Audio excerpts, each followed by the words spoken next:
So my name's Larissa Hjorth. I'm here at RMIT. For those that aren't familiar with the work that I do, I've been looking at the socio-cultural dimensions of mobile media and play in the Asia Pacific for about 15 years, so that's kind of what I do. I worked in games. My background is like fine art. It's a bit like, I had this kind of educational story which is a bit like that woman who swallowed the fly and then swallowed the spider to catch the fly. So I did fine arts, and then I was like, I need women's studies, and then I went to women's studies, and then I was like, I need anthropology, and then I went to cultural studies. So I'm kind of a bit of a mishmash. So anthropologists often go, oh, she's too cultural studies, and then cultural studies, oh, she's too anthropology. So I kind of fall in between the cracks. So I'm not quite sure why it's doing a split screen thing. It's kind of ironic that it's doing that because I am talking about surveillance. We can work with it, can't we? Can we do the multiple screens? Yeah, we can. So this segues very nicely from Bradley's talk in terms of thinking through surveillance. This is from a broader grant, an ARC discovery, which looks at, it's actually called the Games of Being Mobile. So we were looking at mobile games inside Australian households, and what we wanted to do was look at the idea of mobile games as something mundane and try and understand them as nuanced. So actually put them into context, because often what happens with games is they are taken out of context all the time. Like, oh my God, Pokemon Go, it's killing people. I think people were dying before Pokemon Go. So we're trying to actually get that sense and really trying to be led by what we find rather than going in with a fixed question. And so when we kind of went into the home, we thought we were looking at animals and media, but as the story will unfold, you understand that it's a bit more complex than that. So this is a study done with Ingrid Richardson, who's from Murdoch, myself and William Balmford, who's a PhD student here at RMIT. The Williams residence in suburban Melbourne is home to 3 dogs and 5 humans. Life is often chaotic, as each member of the household negotiates for space and attention. It is one of the many homes in Australia where animals are an integral part of the family and domesticity. Over the past few months, parents Andrew and John tell us that dogs have been misbehaving, damaging furniture and belongings during the day while people are at work and school. Andrew has approached the situation by installing webcams and purchasing a pet wearable device for the dog Tigger, who he rightly suspects is the main culprit. He effectively uses mobile and location-based technology as a means to understand the dog's behaviour and to strategise a solution that will enable all 8 family members to live together in harmony. While at work, Andrew can keep a friendly eye on Tigger. As the Williams scenario shows, people, pets, media interfaces and technologies converge in a domestic space, revealing multiple human and non-human agencies at play, or maybe assemblages in everyday life. Our observations of the Williams family are part of a multi-city research project over 3 years into domestic practices around mobile games. Oh. Now it's not going to let me do it. It's just going to... Don't you love this? I study the theory of technology, not the practice. Yes. So when we first began our research, we presumed that we would be focusing on human practices and perceptions. So problem with presuming is you're going to get it wrong. But animals kept getting in the way. So when we would do interviews, cats would come over computers, dogs would grab phones, etc. We began to see that for many of our participants, animals were significant members of the household. As our work progressed, it became clear that animals and their pets were entangled in various forms of intimacy and kinship, often in digitally mediated ways. We observed cats playing with iPads and on keyboards. Whenever you want to use the keyboard, the cat thinks it's nice and warm. The dog's watching television and participating in Skype calls. In this talk, we consider how this entanglement takes place within the dynamic space of the household, affecting the agencies and spatial organisation of the home. We review some of the debates surrounding human-animal relations and then look to how human use of pet wearables can generate non-Anthropocene understandings of care and intimacy. We then conclude with some brief reflections on the ways in which cross-species visual-digital methods might play out. So Australia has one of the highest rates of pet ownerships in the world. Nearly 5 million households have one or more pets. Our homes are often sites where animals, humans and media connect in fascinating ways. As we explored Andrew's problem-solving tactics further, it became clear that he had a complex sense of Tigger's character and behaviour, an empathetic understanding of how the dog's well-being was integral to his spatial navigation of the places within the home. Andrew explained that particular rooms, couches and beds had different associations for Tigger. For example, when he was feeling anxious or depressed, he would go to the main bedroom. By tracking and observing Tigger at a distance, Andrew spoke of how he gained a better and deeper sense of his pet's moods throughout the day. For us as researchers, the Williams household and their use of live video and wearable devices revealed what Anne Galloway calls a more than human dimension of cohabitation and media use, and an emotional cartography of the home that involves multiple agencies of people, pets and technologies. Pet wearables and monitoring systems are implicated in an ethics of care and surveillance. Firstly, a bit of contextualisation. As the size of technology shrinks, wearable devices have become hugely popular in recent times, characterised by Fitbits. Spurred on by the quantified self QS movement and gamification, global shipments of wearable devices are expected to reach 111 million by the end of 2016. As Nerf and Nafis note, the term quantified self is often used in the general public in a manner that actually contradicts what the QS community are trying to achieve. They argue, our data has a social life. It is both personal and political at the same time. End of quote. Within the QS phenomena, pet wearables are increasingly featured within the global market, now worth $2.6 billion. Pet wearable devices enable surveillance and tracking, geo-fencing capabilities and virtual boundary alert systems, and also monitoring of heart rate and sleep patterns.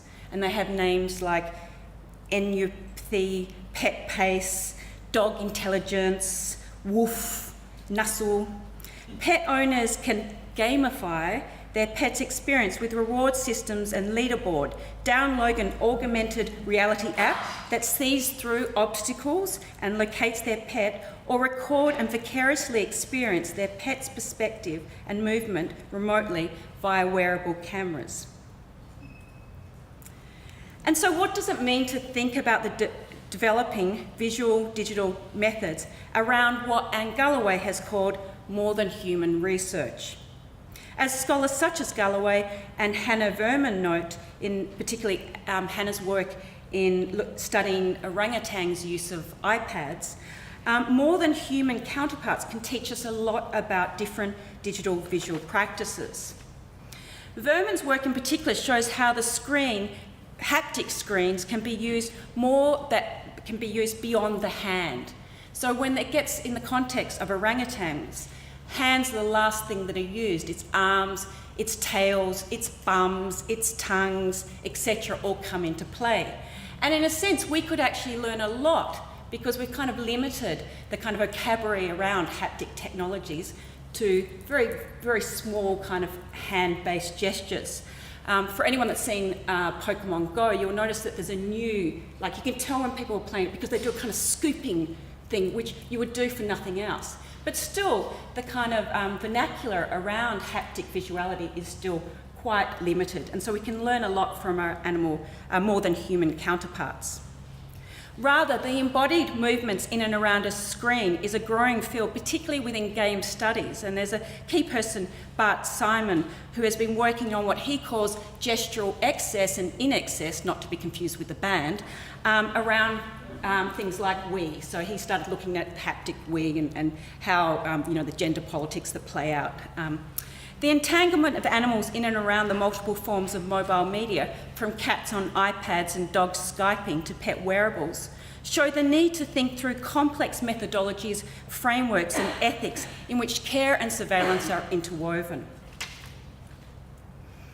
Pet wearables, including those early non-digital forms such as collars and leads, originate from a genealogy of care that engages paradoxical notions of constraint and guardianship, premised around both the visual and haptic practices. Indeed, our relationship with domestic animals is often fraught with ambiguity. As we negotiate the liminal space between human and animal binary, pets are both nature and culture, instinctual and social, controlled yet nurtured, at the same time as possessions and companions. In particular, pet wearables reveal how surveillance and care are enacted in everyday life.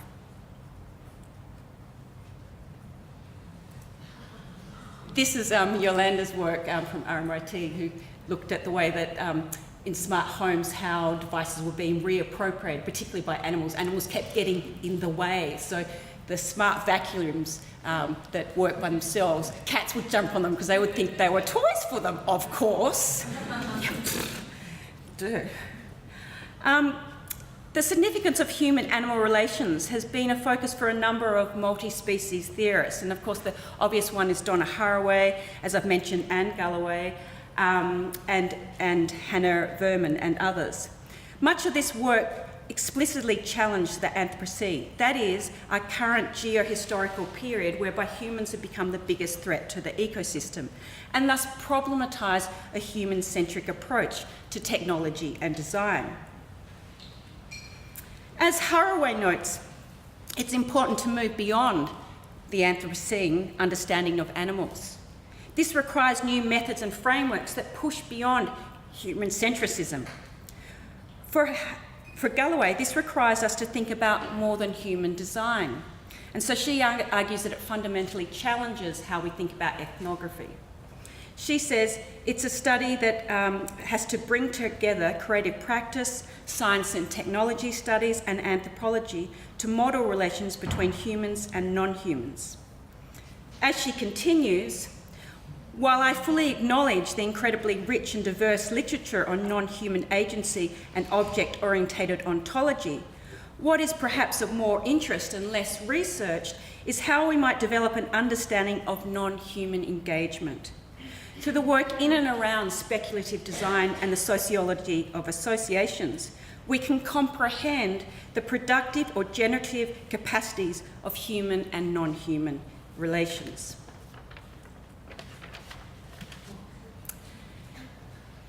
In the context of this research in human and animal relations, you can see, when you go online, there's lots of these. I was like, I don't know which image to choose, they're all so good. The human use of pet wearables can help us generate non-anthropocenic understandings of care and intimacy. But firstly, we need to think about what is surveillance and care. Now, Lee Humphries has done a fantastic essay on thinking through the politics of surveillance in terms of mobile media, and she actually calls upon like three different types, the panopticon, the voluntary panopticon, the lateral surveillance and self-surveillance. But once we're starting to get into this terrain, I would argue that we actually need even more types of a fabric or understanding or vernacular for these types of surveillance. So it is perhaps the social or latent surveillance dimensions that best encompass the paradoxes of care around technology in the home. Here we see care as a texture, a contour, and a practice that moves in and out of our daily rhythms. Drawing on STS and environmental humanities approaches, care can be conceptualised as a practice of what can be called worlding. In this approach, studying sociologies of care reveals our human-animal interrelationality. Care is a complex layering of emotions, and particularly slowness, that is often entangled with practices such as surveillance. Here, surveillance is both social and benevolent, a bringing together of caring and power. In feminist studies, the growth of what Anne-Marie Moore calls geographies of care, that is, encompassing various practices such as an ethics of care, has begun to engage in the role of technology and care at a distance. And yet, it is these surveillance care cultures, from apps on phones to pet wearables, that allow for many to continue their caring practices even at a distance. These co-present geographies of care are an essential part of what makes a home. The informal and often tacit emotions and gestures that become part of the domestic repertoire. As Moore et al. Argue, care involves practices of both normalisation and yet ambiguity. It is a practice that involves tinkering and perpetual modulation. Within mobile communication studies, the paradoxical and complex fabric of surveillance has been analysed from a humanist or Anthropocene context. In places like Japan, which has one of the highest ageing populations in the world, mobile technologies can be used to keep a friendly eye on ageing parents. They have also been used as mum in the pocket, a term coined by Japanese mobile media scholar Misha Matsuka to keep track of children. Surveillance and care of our non-human others are similarly asymmetrical, a complex mix of emotional attachment, control and power. Our kinship with domestic animals is deeply informed by what Ingrid, William and myself call careful surveillance. Understanding the digital visual beyond the human can teach us not just about human-animal relations, but new ways of seeing and feeling the world, or as Bradley was saying, sensing the world. Conclusion. The term careful surveillance describes the way we monitor and watch animals as co-inhabitant subjects to our care. Yet it also deliberately implies that surveillance should be a careful practice, one that we do very carefully in terms of its impact on others. As technologies become tools we watch with, careful surveillance can also reveal the constant tension between tethering and freedom that we negotiate with our pets in the kinship rituals. So as we continue to observe Australian people in their domestic environments, we've had to reorientate our research somewhat to pay due attention to the significant human and animal relations in everyday lives. We have uncovered how surveillance, care and play are an integral part of our kinship with both human and non-human or more than human others. As we observe how pets, animals and media coalesce in a domestic environment, we can better understand what it means to be at home and to recalibrate our visual digital methods accordingly. Thank you.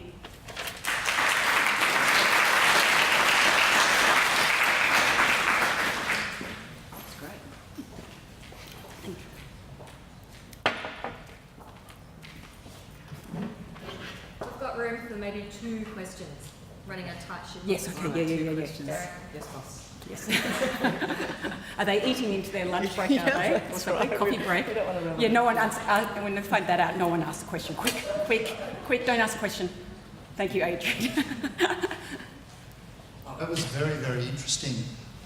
It's quite fascinating to see the engagement of, for example, cats with the devices. Yep. It made me think back to the very classic work of Gallup in the 1970s with the mirror test, Okay. where an essential thing we assume is important to humans is our self-awareness, and then they showed it was true in chimpanzees, and now it's been shown in elephants, Yep. dolphins, and pigeons, of all things. I'm wondering, as the animals like cats and dogs are starting to interact with this technology and see themselves and see how they fit in a visual context, might that present the opportunity for self-awareness, which we thought was so important to ourselves, but it might be more common in animals, Do you have any thoughts of that, or how we could observe that? Because one of the reasons we might not have seen it before is animals we just didn't have the data. Yeah. But it's very interesting seeing a cat interact with things. Yeah. So I mean, I haven't done actual studies on animals, and the Peter Singer and me would be finding that, you know, this is about as close to it as it gets. But thinking about Hannah Verman's work in Hong Kong, you know, she's really contributed in a big way to thinking through. So Laura Marx in the early 2001, 2002 had this term called haptic visuality, and she used it as a kind of lens in which to think through, you know, new media practice, which was becoming more and more interactive. But it's a fantastic concept, I think, and I don't think it's being really utilised in the way that it really could, because I think more and more the visual and the touch are becoming integrated in new ways. And I think if you think about like just taking a picture on your smartphone, when you touch the screen, it creates a different type of intimacy with that visuality. So, but Hannah's work in Hong Kong, so she's been giving orangutans iPads and seeing the way that they interact with them. And this is where I think, you know, that we could actually, and this is her argument and also Anne Galloway's argument, is that we could learn a lot if we stop being so human-centric about, like, we know everything, and like, we get off that iPad, I know how you use it, girlfriend. You know, like, it's like they actually are using it in such interesting, complex ways, like the licking, like in terms of all the different types of touching, that we are really we are only at the surface of the kind of vernacular or repertoire that we're developing around haptic visualities. But I think, you know, as they argue, we could actually learn a lot about what we could do, the possibilities, particularly with things like augmented reality becoming such a, you know, mainstream thing. There could be so many ways in which these things could play out in really exciting ways. So I think, yes, we could turn to them to actually learn a lot about play and sociality. Not necessarily, I think the awareness concept that you're arguing is perhaps more of a humanist kind of, and I think a lot of these scholars are drawing from a kind of post-humanist kind of approach. But thank you, that was a fantastic question. Thank you. Yeah. Thanks, Larissa. While I was listening to you, I was thinking about this other research that's around at the moment that's looking at the proliferation of pets, if you like, in the pet industry, and the kind of incredibly extended periods of time that pets are often being left at home. Pets as casualties of capitalism, if you like.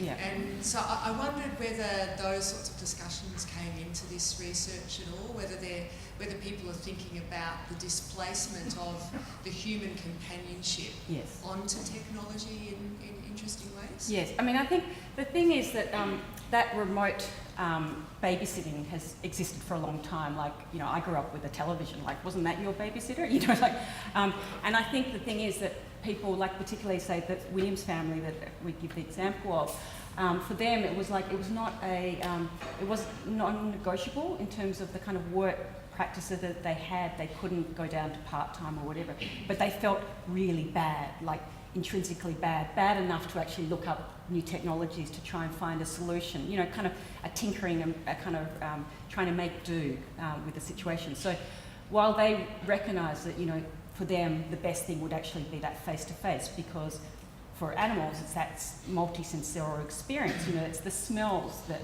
are more important, say, than the visuals for dogs or something. So, so there was a lot of anxieties around that, I can't be there, but then trying to use the technologies to provide different types of co-presence.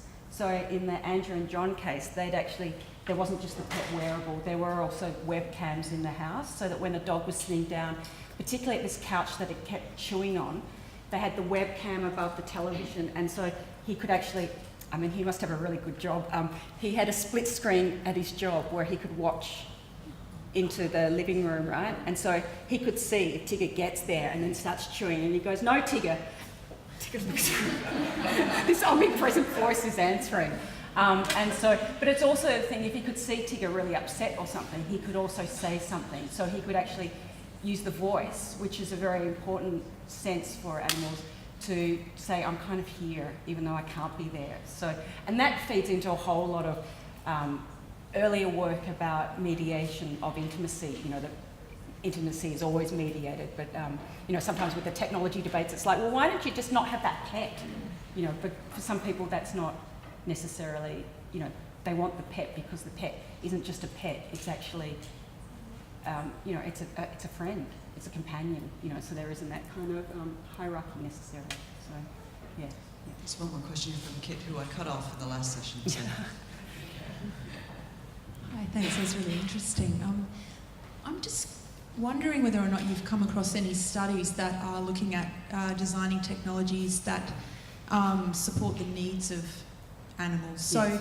where I'm thinking of is, you know, with climate change and the adaptive capacity of us to deal with these mass extinctions that are happening. Yeah. Are there technologies that are being designed that enable perhaps whales to navigate past oil spills, or for, I mean, that's probably a very bad example, but I'm just thinking in terms of rather than designing technologies that are for the needs of humans, are Yes. there any examples where there are technologies being designed for the needs of animals in terms of survival? Thank you. Yeah, I think, I mean, that's a fantastic question, and I think that's where people like Anne Galloway's work with sheep is actually trying to use kind of speculative design to actually design not what humans think that sheep want, but actually what sheep want, you know, so, which is it's a really hard, I mean, I've only just started getting my head around, like I was always like, I'm not a post-humanist, don't give me that Donna Haraway. My colleague Ingrid Richardson is a big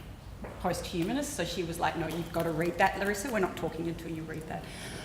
So I think that's definitely, that's the next step. One of the things about trying to actually, when I was trying to find out about the pet wearable market, it's actually quite hard to differentiate between the stuff that is for domestic pets at home and then also farming animals, which that is much more about that kind of care thing, like have they broken out of their field and are they going to a dangerous near a slope or something like that.